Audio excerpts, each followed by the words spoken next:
Welcome to New Dimension, where we analyze how some of the video game industry's biggest franchises transitioned from 2D to 3D. Arcades aside, Sega lagged behind its console competition in the 80s until 1991, when it finally discovered its first mascot, Sonic the Hedgehog.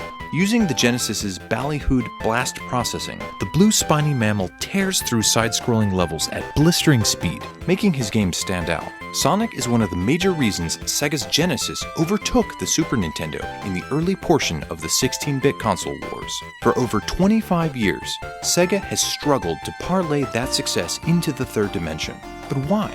In this episode, we'll look at the true appeal of Sonic's 2D games and how various 3D entries have tried to emulate it with mixed results. Come on, Sonic! We need to get busy! Like most 16-bit games, the 2D Sonic games have a fairly simple story.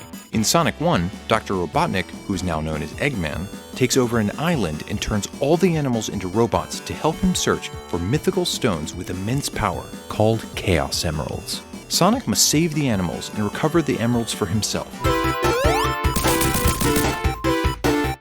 However, almost all of this is communicated through the game's instruction manual. There is almost no storytelling in the game itself. Sonic 2 has a very similar story that's told in the exact same way, but at least we do get the debut of his sidekick, Tails. Sonic the Hedgehog 3 is where the storytelling really expands into something tangible. The full story requires 2 cartridges locked together to be told, and for the first time ever, there are short cutscenes between each level to keep moving the plot forward.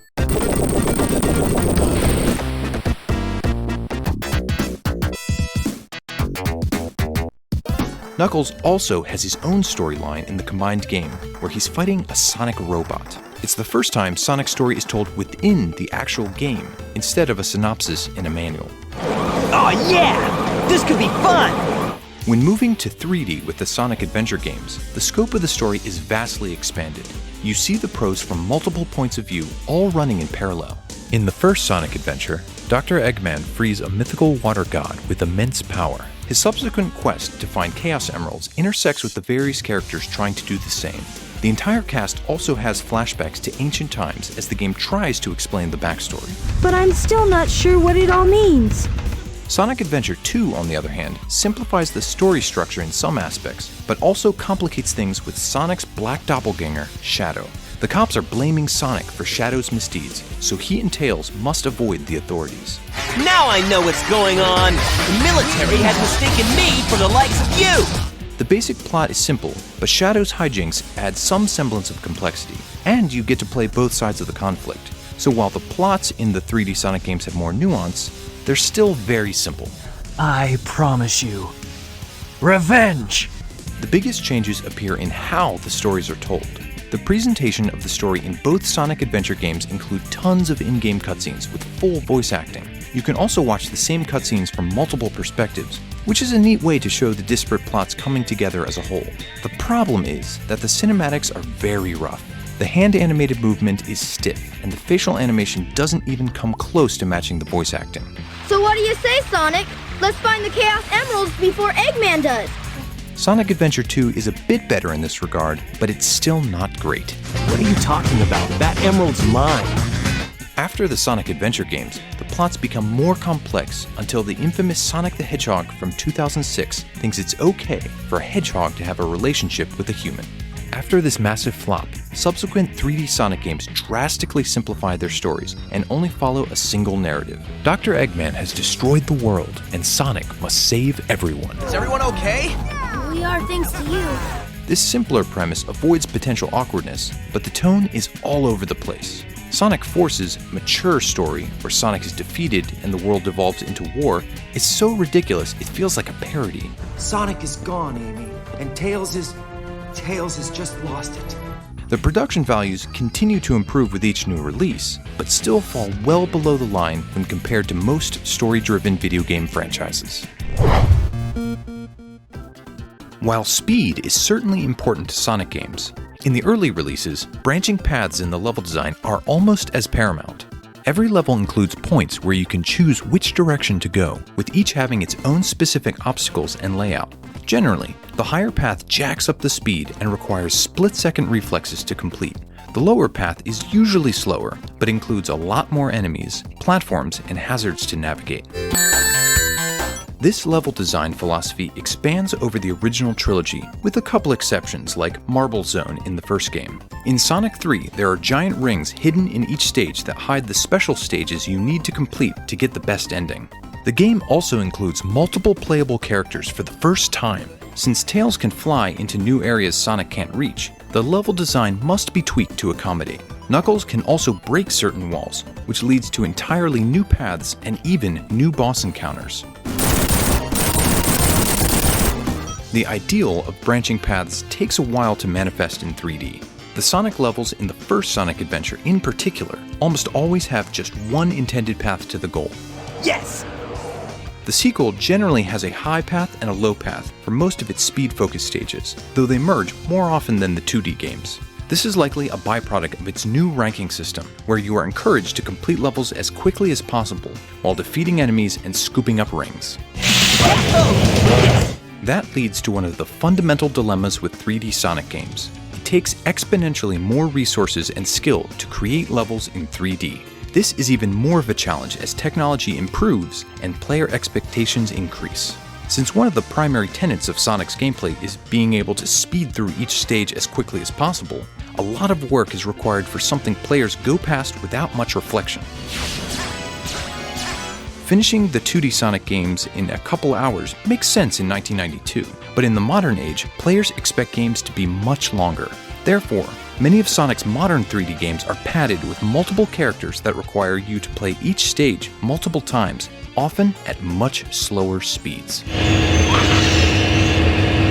Sonic Adventure includes 6 different playable characters that give you a variety of ways to play through a stage.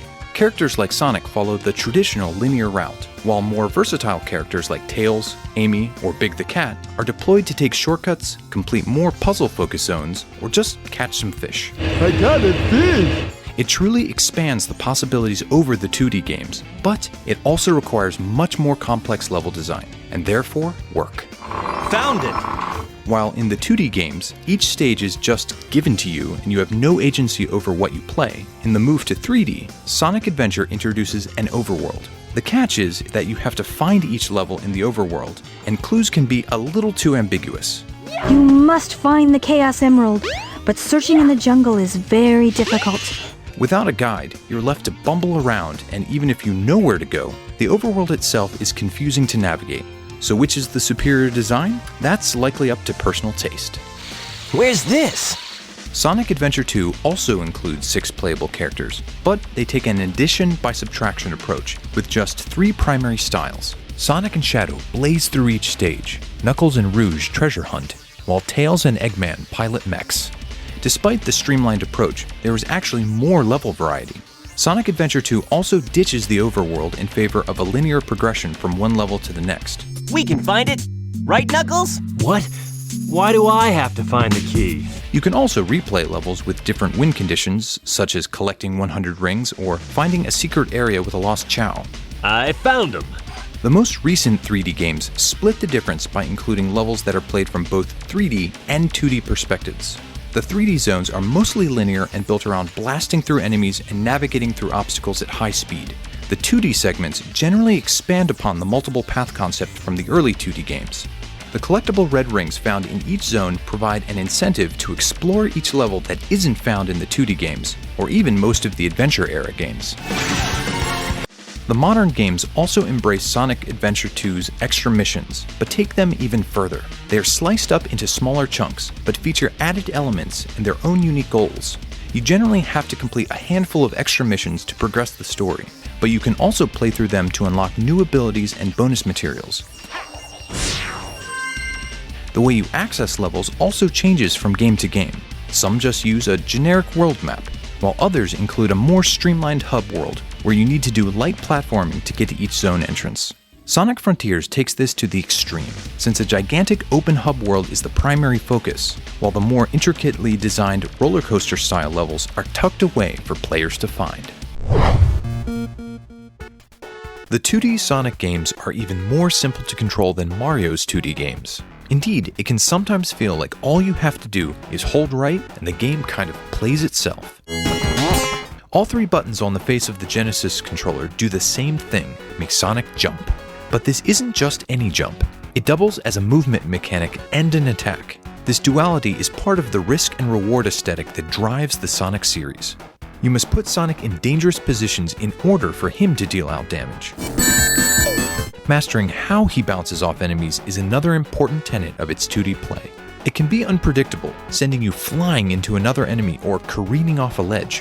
When you master this mechanic, you can continually bounce off some bosses and defeat them in seconds. That's basically where the gameplay mechanics end in the 2D Sonic games. You must only worry about a single button, and what's left focuses on his speed. His main move is curling up into a ball when running at high speed. It allows him to plow through enemies and obstacles, but it also takes away some control of movement. Past the first game, it graduates to the spin dash, which lets Sonic quickly build up speed from a standstill. It's much more useful and serves as a reliable tool for finding secrets. Sonic Adventure's 3D gameplay takes more cues from his early 2D games than from Mario 64. On the surface, it duplicates the mechanics and the feel of controlling Sonic in a full 3D space. While even the 2D Sonic games have zones where you can run into the screen in a pseudo 3D style, the fluidity and speed of Sonic Adventure just feel right. He also gets some new moves for his 3D debut, with the most prominent being the homing attack that lets him ricochet off enemies and traverse gaps. Manually aiming Sonic in 3D space for each subsequent jump is unrealistic, so there's a very strong lock-on mechanism that essentially teleports him from one object to the next. You just have to keep smashing that button. He can also dash along rings after fully charging a spin dash, and overall, the new mechanics blend in with the ideals set forth in 2 dimensions. Ready? However, Sonic's 3D movement just doesn't feel right in a lot of instances. It's difficult for Sonic to maintain speed unless he's running straight ahead, and while the homing attack is essentially automatic, there are still some precision jumps to be made. Since Sonic doesn't have much air movement, there's not much margin for error. No! The camera fails to keep track of Sonic, and controlling it manually is slow and clunky.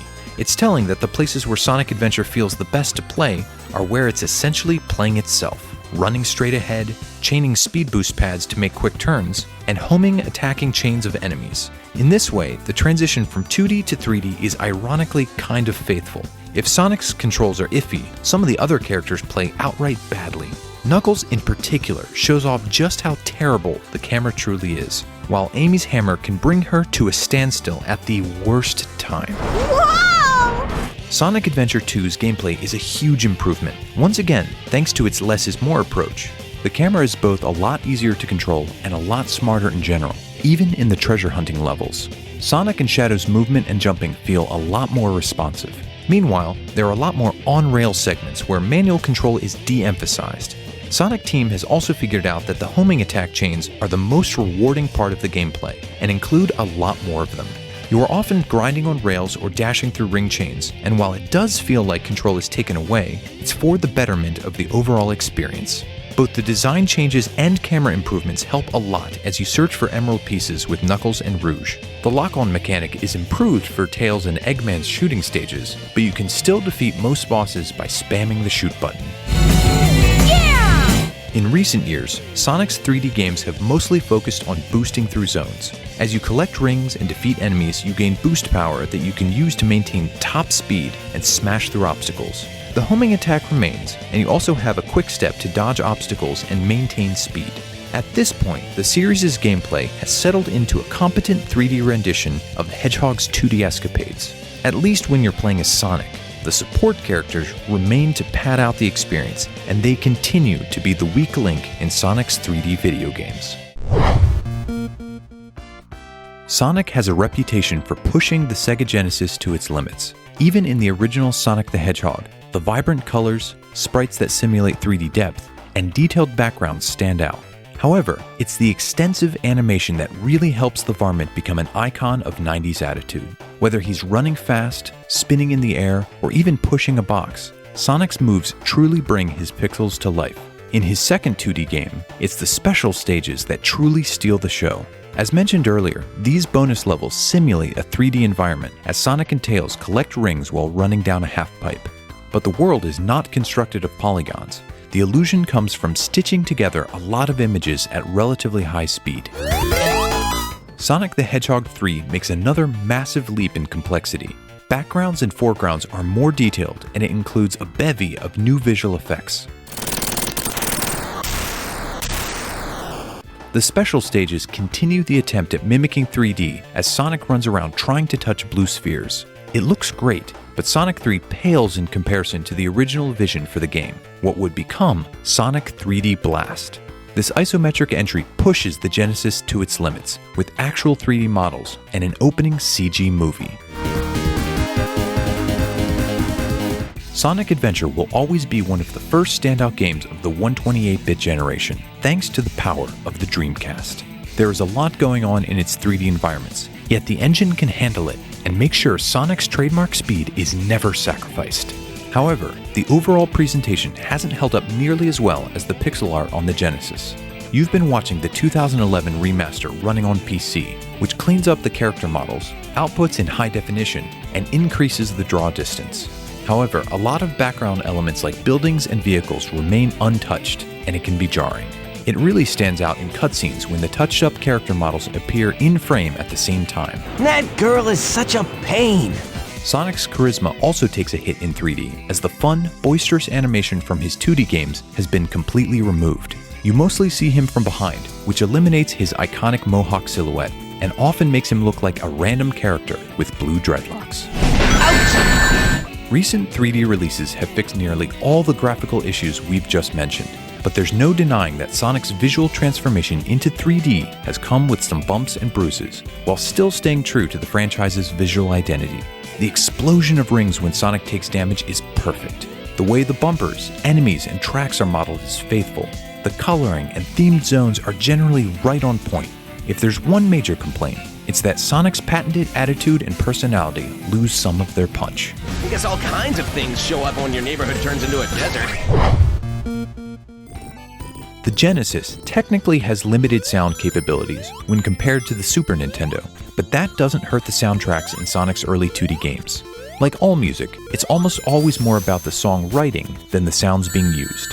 Accomplished J-pop artist Masato Nakamura is behind the soundtrack to the first two games, and overcomes the console's lack of concurrent sounds with catchy hooks that embed into your brain forever. These electropop soundtracks cover a wide variety of tones, even if some of those tones are essentially raw computer sounds. Sonic the Hedgehog 3 features a variety of composers, including an alleged uncredited contribution from Michael Jackson. The sound of the music is richer overall as the composers have mastered the Genesis sound hardware, but it fails to take advantage of the dynamics that MIDI-based sound can provide. With Sonic's move to 3D, his games are now stored on massive discs capable of holding hours of music without much compression. For this next era of Sonic games, Sega taps composer Jun Senoue to lead the charge. His credits on Sonic 3 and Sonic 3D Blast are precursors to his extensive work on both the Sonic Adventure games and more over the past 2 decades. Thanks to him, Sonic games are now known for their guitar solo-heavy soundtracks that some have affectionately coined butt rock. He even performs many of the heavier songs with his own band, Crush 40. The tunes are very catchy and have become staples for fans of video game OSTs. But again, they are static tracks that do not ebb and flow with the in-game action. I ain't gonna let it get to me, I'm just gonna creep down the Pumpkin Hill, I got to find my little speeds. Sonic Adventure introduces voice acting into the series, but it's generally horrible. Froggy, is that you? You're looking kinda weird, good buddy. The voices mostly fit the characters, but the performances feature unnatural pauses and can generally be annoying thanks to high-pitched voices and cheesy writing. Weird. Now where was I? Oh yeah, the Chaos Emerald. Perfect! The sound mix also sounds off, and in general, it's a really rocky debut that sounds like amateur hour. I'll take care of the police while you try and find a way out of here. Find Eggman! Got it!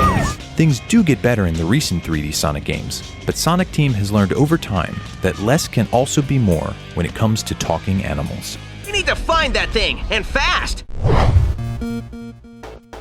Sonic's transition from 2D to 3D comes with more challenges than most video game franchises. His old games are known for speed and attitude, things that are hard to translate in the crude reality of early 3D.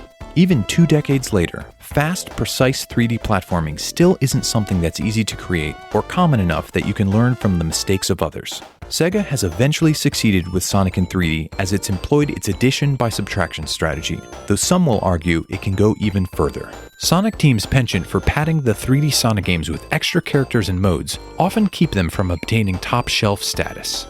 Meet our newest recruit. This butts heads with the idea that Sonic is a self-defeating proposition in 3D. The faster the rodent goes, the more assets need to be created to make sure the game is of a viable length. In the last couple decades, there have been some dark times for the Sonic franchise in 3D that have convinced fans that 2D is still the way to go.